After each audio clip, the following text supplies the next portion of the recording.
Hi, I'm Becky Rose Dungeon Girl, and yes, this week's episode is being live streamed. I think if I hit the start, I'm looking this way because I'm waiting to see if the stream goes live. Yay! I think, yeah, I think it's starting. Possibly. I'm live. Right. Awesome. So, hi, I'm Becky Rose Dungeon Girl, and yes, this week's episode is being live streamed. The reason for that is because on Saturday, I was finishing my new dungeon, and that's all finished, and hopefully you'll see that in a video soon. And then on Sunday, when I was going to film my episode for this week, I discovered that Season 3 of Orphan Black was on BBC iPlayer, and binge watched the entire thing and didn't film my episode. So I'm filming today instead live with a new. I have a webcam. A new webcam. So I'm only. I think I'm streaming this one in 720p. If it works, I might get the software to do 1080. Anyway, but usually I use this, but it doesn't do. Anyway, technical stuff not important. So this week's episode is on magic items. And when I was going to do this video, first of all, I thought, well, somebody must have covered this already. Somebody's bound to have done this. And if I just click here. Oh, no, that's wrong. There we go. This is Darve Brion. I'm sorry, Darve. I'm not entirely sure how to say your name. Darve Brion here. Darve Brion, there you go. So his video on Bring Back the Magic, I started watching his series this week after I discovered this video, and it is fantastic. The Bring Back the Magic series. Search that in Google YouTube thingy, and it's a really good series. I'm part of the way through it now, and I think it's absolutely fantastic. But I do have a few points I still want to add to the topic of +1 weapons. So one of the things I do is tell you what, I'm just going to go back to full screen, or most of the screen, software limitation thing. But anyway, I used to make these, and I did these in a word processor, so every magic item that my party got, I'd given these. And it takes a long time to put this together in LibreOffice and stuff. So I discovered a new tool that makes much better ones. So I end up with cards like this, just like sort of Magic the Gathering. There you go. It is a Magic the Gathering card editor. So although I won't be able to do the link whilst I'm broadcasting now, I will put the link to download this software. It's free software, and I will put it in the description when the video sort of goes onto my channel. So that's the first thing, and I'll show you how that works. So here we go. I've got it up on screen. And in fact, what I'm going to do is I'm going to make it much bigger, and hopefully this works. And I'm going to make myself a bit smaller. No, I'm making the wrong thing smaller. Ooh, okay. So, joys of doing things live, it's just not quite smooth and beautifully edited. There we go. So, right. So, this is a really cool tool. So, like, if you want to make a new card, I'm just going to... Oh, I'm clicking the broadcast one, not the actual pro. There we go. Right. So I'm just going to copy paste that, and I'll give it a new name, Dungeon Girl, and then I'm going to give it a new image. Just double click and just pick an image from my computer.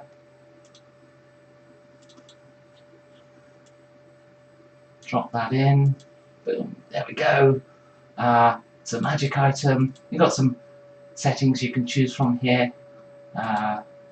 Or you can just type. So I'm just going to type. It's a YouTube channel of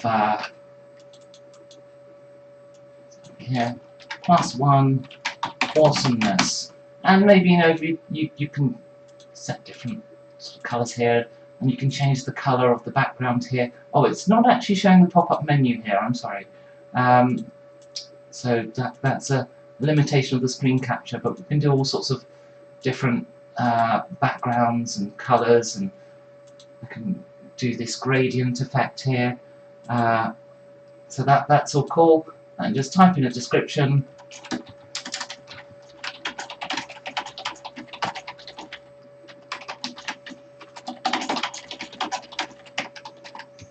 There we go.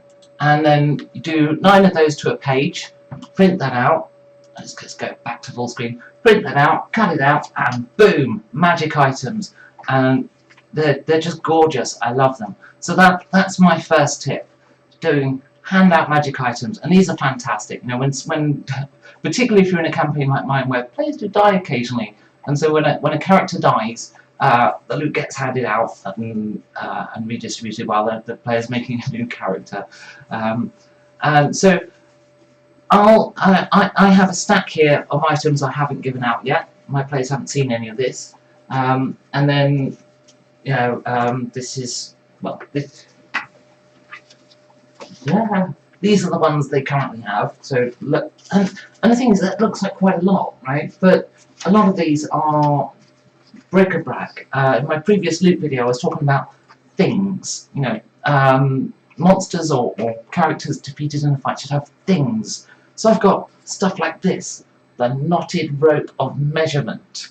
Its effect is it gives a measurement that is precise to more decimal places than pi. But they needed that for a particular quest. They had to go and find this. It was, you know, some item they had to.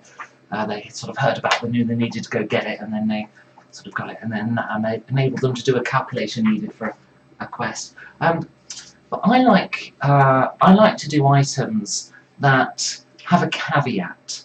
It's the yes but. So one of the things I'll do, for example, this is one that my players haven't got yet. Hopefully they won't see this video. It's the Brigandine of Awkward Fit, if that is readable at all to you. This light armour affords great protection, but also constantly shifts its position on the wearer's body, making it impossible to sleep in. So every night when they go to sleep, they've got to take this armour off. That would only affect them, of course, if I ambush them while they're sleeping, but there's a little bit of colour to the item. And I do that a lot. I'm just going to do one here. Ceremonial Fey Mask. Whilst wearing this mask, you take on the form of an anthropomorphic animal.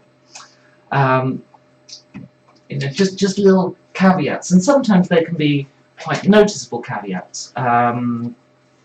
I've got a scimitar of speed, which is pretty much as per the book. You know, it's a +2 in this case, and it grants a bonus action. Actually, the caveat on that one's not very interesting. That's not the one I was thinking of. I've got... I have a weapon here somewhere that if they fail to kill a monster, if they decide to use the extra attack it grants and they fail to kill a monster, then the AC is reduced by 10 in the next round because they're fighting off the swords going, I wanted to kill that creature, and that didn't, you know, so the sword has this sort of hissy fit. So, yeah, those little caveats. Sometimes not very serious caveats, but you know, sometimes on some of the items they can be. And here's another bric-a-brac one. It's a Vorpal butter knife. So it literally does no damage at all. But if you roll a 20, you decapitate them. So nobody would probably use that, you know. But and another thing I like to do with items. This one has a bit of history on it. It's Captain Triff's ceremonial knife, given to the first brawler captain as a gift to commemorate the founding of the brawlers by the first pharaoh. So I get little bits of background detail into some of these items. Even if I can't find background detail, here's another. This is one that new character got created this session. It's got an heirloom rapier, +1 rapier. As an heirloom of significant personal worth, a Magier refuses to part with it. So there you go. I'll put a little caveat, but it's sort of tied into that character's story. There's some more detail, you know, 17 generations or whatever. So yeah. So this one, the players haven't got this yet, but this is a particular quest item that they might find with a particular encounter. So it says, you know, found as part of a certain dragon's hoard. I'm not going to say which one in case my players watch this. So it's just got the history of when the players found it, or in some cases, you know, originally wielded by a certain character. until slain by the brawlers in the Liberation of Run, which is the quest that they're currently doing. I won't say which character again because this is stuff my players don't have. Brawlers hide armor. It was taken from the Brawler's Armory, so it just when the players first discovered it is what I'm putting into some of these, and then some of them it's like little bits of background details of the world, so it really sort of brings in the history and the cultures into the magic items as well. So it's part of reinforcing, the whole story that's being told, which. As some of you know, I like to do handouts. These are the handouts from my current campaign. There's quite a few. So they get kept in this little box. This is just too many to keep the character sheets. I think I need a bigger box. Maybe I'll go back in. So yeah, that was it. Those are my tips for doing magic weapons. And when you've got weapons with caveats and weapons with history, you can kind of break the rule of one item per 5 levels because it's got a caveat. Do I use this or not? So sometimes this just sort of becomes bric-a-brac that sort of goes in the player's hoard, as it were. So yeah, that's it. That would be the end of the episode. I think I'll do a little bit of bonus because I'm filming this in my studio. So let me just move the camera. This is all going to get a bit shaky.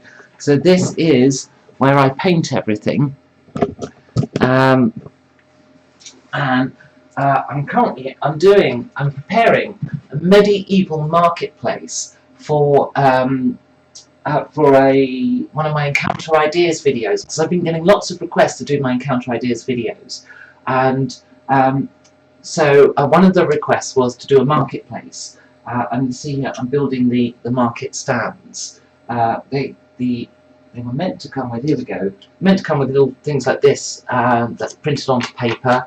So I didn't really like that. Didn't really feel canvassy enough. So what I did is I got some ship tickets, covered it in PVA glue, and then just trimmed the bottom. So that's now ready for painting. It hasn't been painted yet, but you see the texture. It's now got a nice sort of, it looks like canvas, which is just so much better. And then, I was able to sort of, this canvas has been torn. Yeah, so this looks really cool. So that's my painting studio, which, block of clay, little bits of infills, air drying clay, and stuff. So anyway, little bonus there. So that's kind of it from me. I've been Becky Rose Dungeon Girl, improving your game every Monday, and I will see you next Monday. Bye!